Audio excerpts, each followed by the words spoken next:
ఆయన వేరే కులం అంట, ఈవిడికి ఇష్టం లేదంటే ఆయన అంటే, అది ప్రభువాలు తీసుకోలేదు. చూసారా, దేవుని బిడ్డలారా, మనం విడిపించబడాలి. మన క్రైస్తవులోనే ఎంతో జాతి భేదం ఉంది, కుల వ్యవస్థ ఉంది. అన్ని కులాల నుంచి వచ్చేవారు ఆ కులాలలోనే చేసుకుంటారు, వేరే వాళ్ళని చేసుకోరు. ఒక పాస్టర్ గారు అంటారు, ఆయన అన్ని కులం నుంచి వచ్చాడు, మా కులంలో అమ్మాయిలే కావాలండి, మా కులంలో రక్షింపబడే వాళ్ళే కావాలి అంటే ఇంకా ఏమి లేదనమాటండి. ఇంకా దైవజనుల్లో కూడా ఏమి లేదనమాటండి. జాతి భేదం, కుల భేదం, మత భేదం లేదు. ఒకవేళ మన శరీరాన్ని పోల్చుకుంటే మనకు వచ్చే బ్లడ్ ఎలా ఉంటుందమ్మా?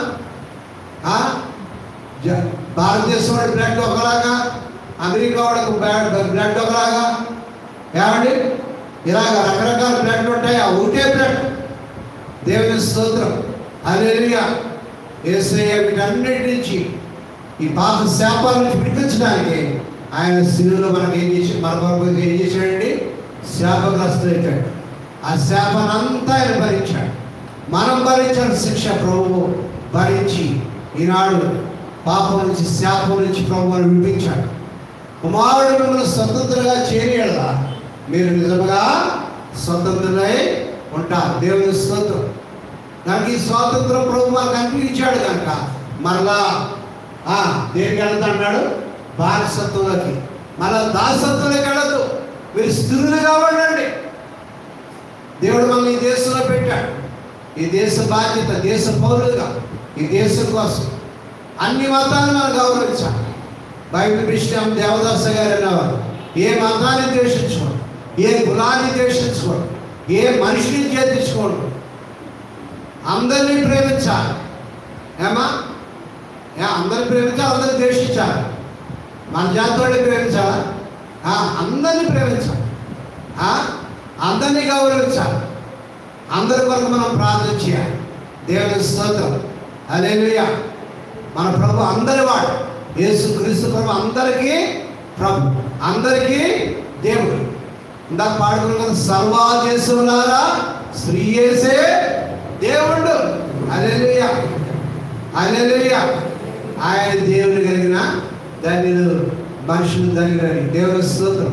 ఈ ధన్యత మనం సంపాదించుకున్నాం, ఈ ధన్యత మనం పొందాం. నిజమైన స్వాతంత్రం అనుభవిద్దాం. మనం కూడా స్వతంత్రంగా ఉందాం. ప్రభు కొరకు సాక్షులుగా మనం ఉందాం. ఇంకా బానిసత్వంలో ఇంకా ఈ భయంకరమైన పరిస్థితుల్లో మన దేశం కోసం, మన పట్టణాల కోసం, గ్రామాల కోసం మనం ప్రార్థన చేయాలి. ముఖ్యంగా మణిపూర్ కోసం ప్రార్థన చేద్దాం. దేవుడు వారిని స్వాతంత్రం అనుభవించేటట్టు మన అధికారులందరి కోసం మనం ప్రార్థన చేద్దాం. కొద్ది నిమిషాలు మనం ప్రార్థనలో గడుపుతామండి. దయచేసి అందరూ కూడా మోకరించి కొద్ది నిమిషాలు చేతులు పైకెత్తి విజ్ఞాపన చేద్దాం. లైవ్లో చూస్తున్న వారు కూడా మీ గృహాల్లో, మీ స్థలాల్లో విజ్ఞాపన చేయండి.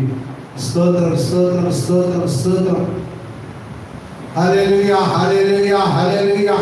ప్రేరేపించబడారు ఒక్కొక్కరుగా ప్రార్థన చేద్దాం. స్తోత్రం నాయన, స్తోత్రం నాయన, స్తోత్రం నాయన. హల్లెలూయా, హల్లెలూయా, హల్లెలూయా. ఓ ప్రభువా, స్తోత్రం, స్తోత్రం, స్తోత్రం, స్తోత్రం. ప్రేరేపించబడారు ఒక్కొక్కరుగా ప్రార్థన చేద్దాం. దేవాని స్తోత్రం తండ్రి, పరిశుద్ధుడా, నేను దేశంలో పాడు చేయకున్నట్టు భక్తులైన సందులో నిలబడి ప్రార్థన చేసేవారి కోసం నేను ఎదురు చూస్తున్నాను అంటున్నాడు ప్రభువా. దేవుని బిడ్డ, మన దేశం కోసం భారం ఉందా? ఇంకా పాపపు కట్టలు, ఆయా బానిసత్వంలో మన దేశం కోసం, సాతాను బతుకులలో మన దేశం కోసం, మన పట్టణాల కోసం, గ్రామాల కోసం మనం ప్రార్థన చేద్దాం. దేవా, అందరూ నోరు విప్పి ప్రార్థన చేద్దాం. స్తోత్రం, స్తోత్రం, స్తోత్రం, స్తోత్రం, స్తోత్రం, స్తోత్రం. ప్రార్థన చేయడమా, ప్రార్థన చేయడమా. సౌండ్ పెంచండి.